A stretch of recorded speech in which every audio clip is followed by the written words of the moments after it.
vida está escondida en Dios.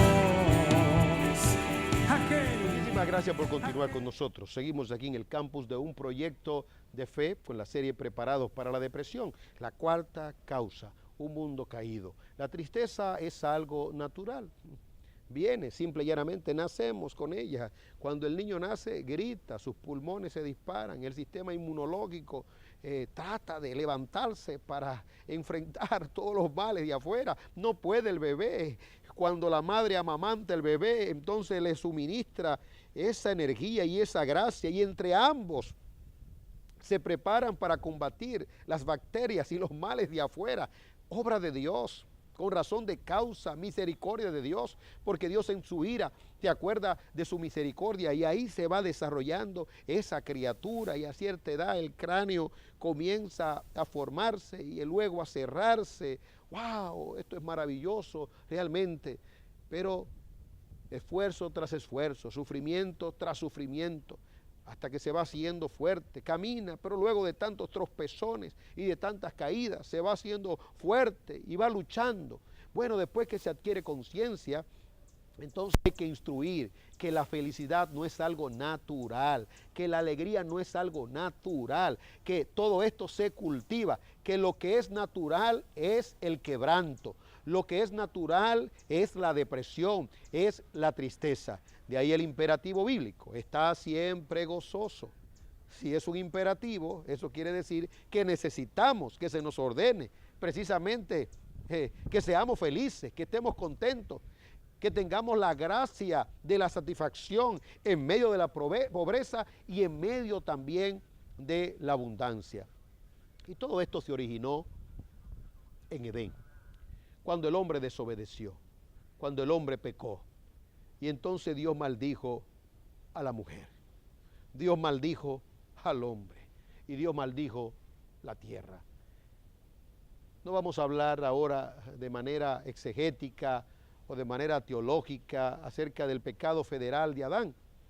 Si usted quiere saber más, lea el capítulo 5 de Romanos, ahí se habla del pecado federal de Adán. En Adán todos mueren y hemos pecado en Adán, nuestro representante federal, nuestro mejor representante, como diría Sproul, nuestro mejor representante, pero falló, desobedeció.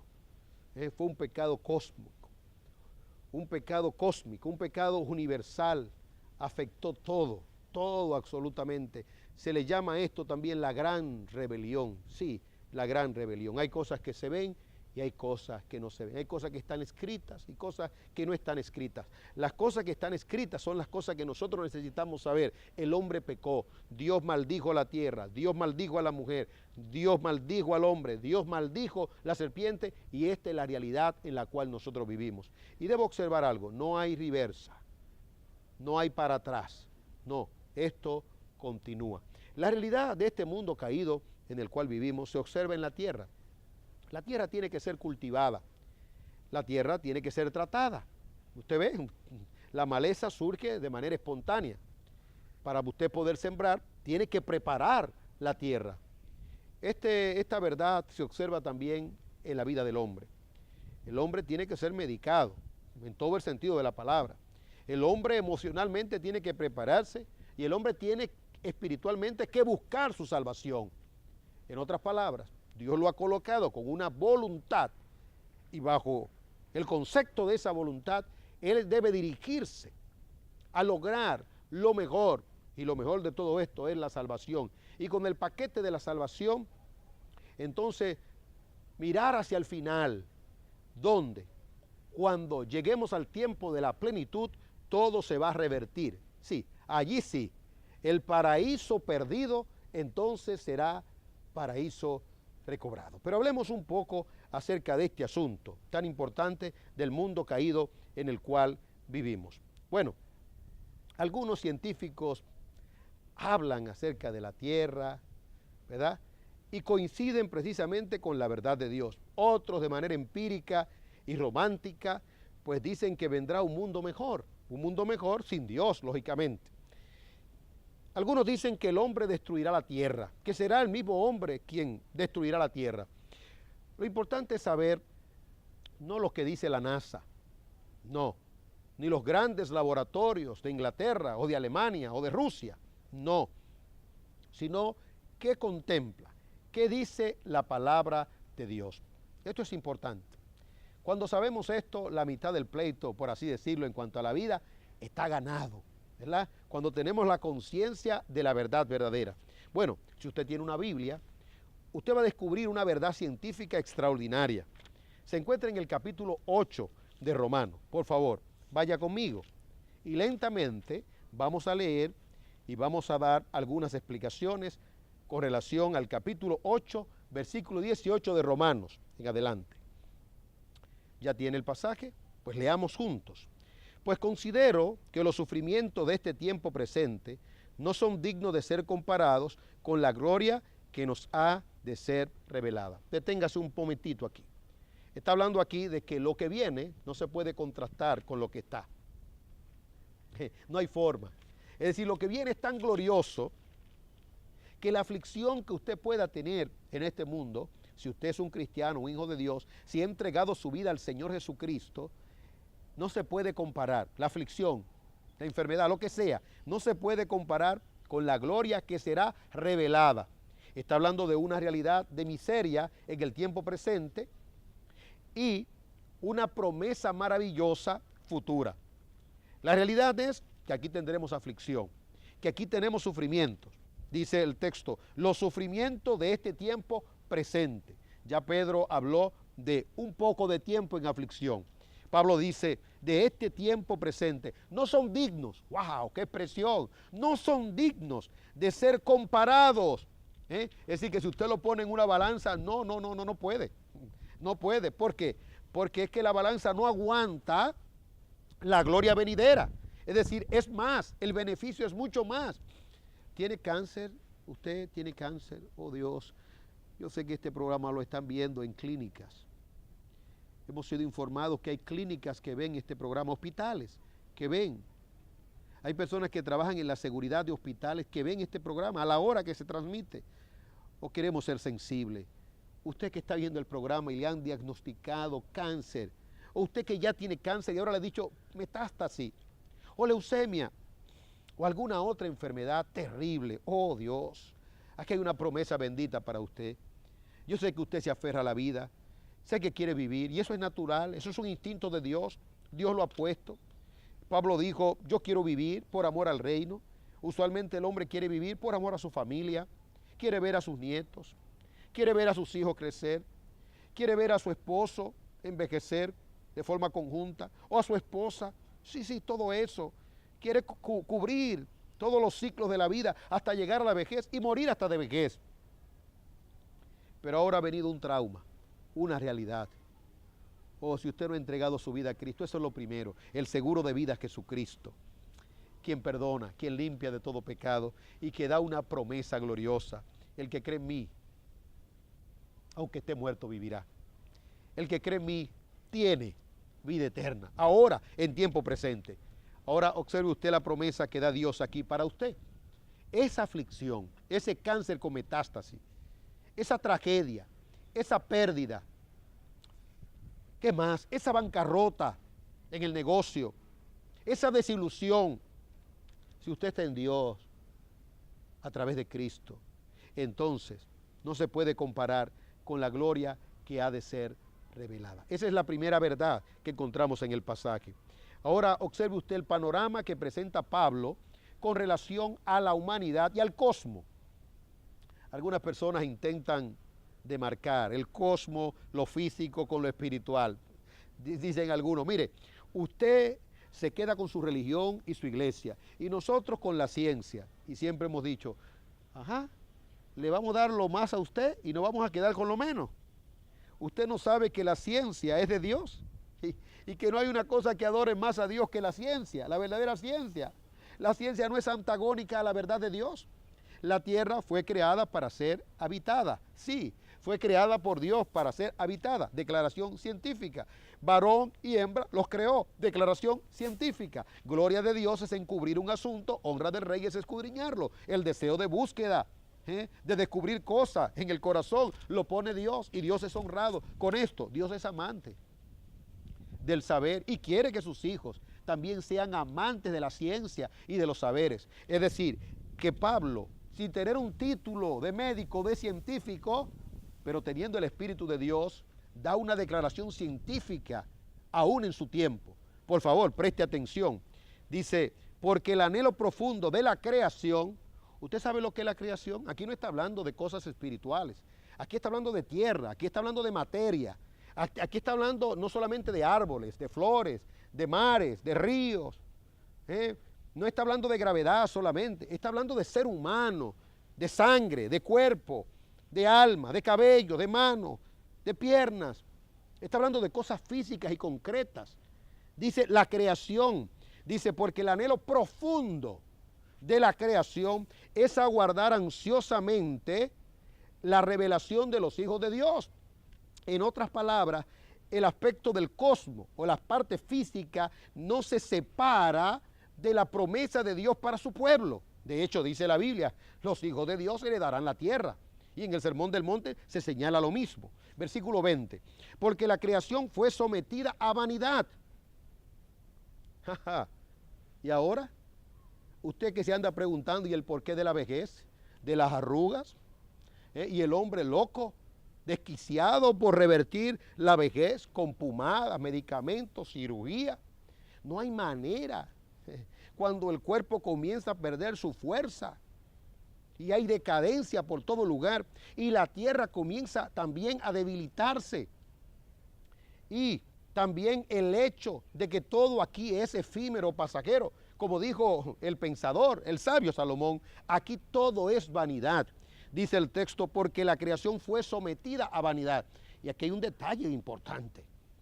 No fue que ella surgió en vanidad. No fue que la tierra se hizo vana. No fue que el envejecimiento es casual. Que es el resultado de un proceso científico, autónomo, independiente de Dios. No. El texto dice, porque la creación fue sometida a vanidad.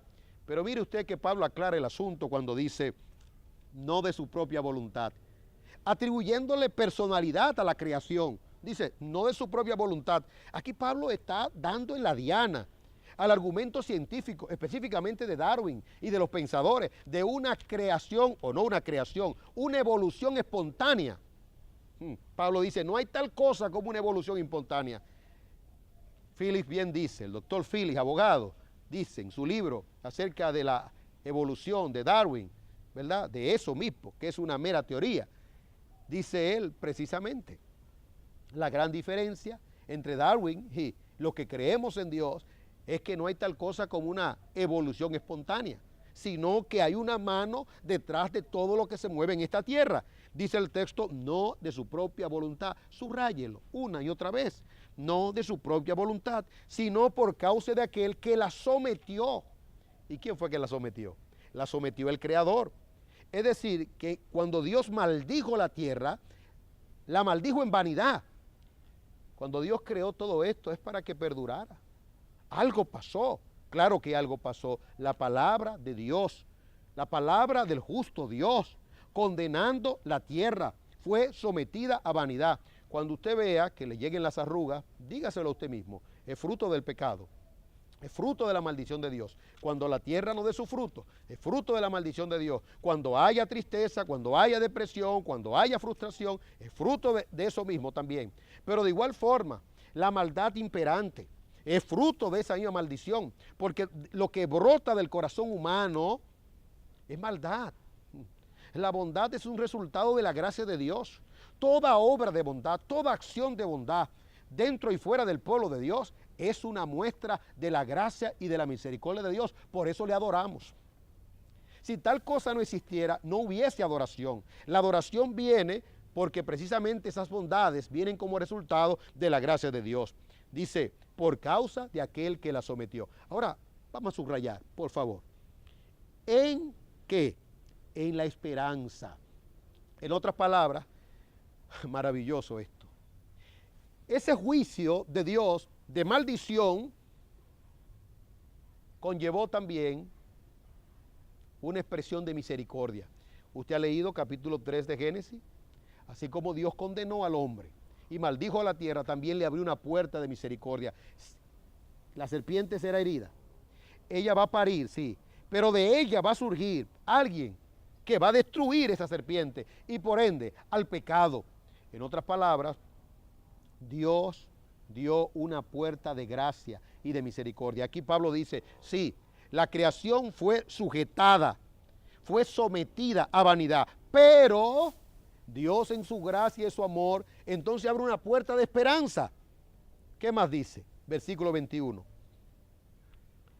De que la creación misma será también liberada de la esclavitud, de la corrupción, de la libertad, de la gloria de los hijos de Dios. En otras palabras, ahora mismo, ante esta corruptibilidad de todo cuanto existe, porque la gente habla de corrupción solamente en el plano humano, pero existe corrupción en todo el sentido. A las plantas hay que echarle cierta sustancia, fumigarlas, precisamente para que se puedan mantener con su verdor y para que los árboles frutales también puedan dar su fruto. ¿Por qué? Bueno, porque están bajo una condición de corrupción. Ahora estamos hablando en el sentido físico.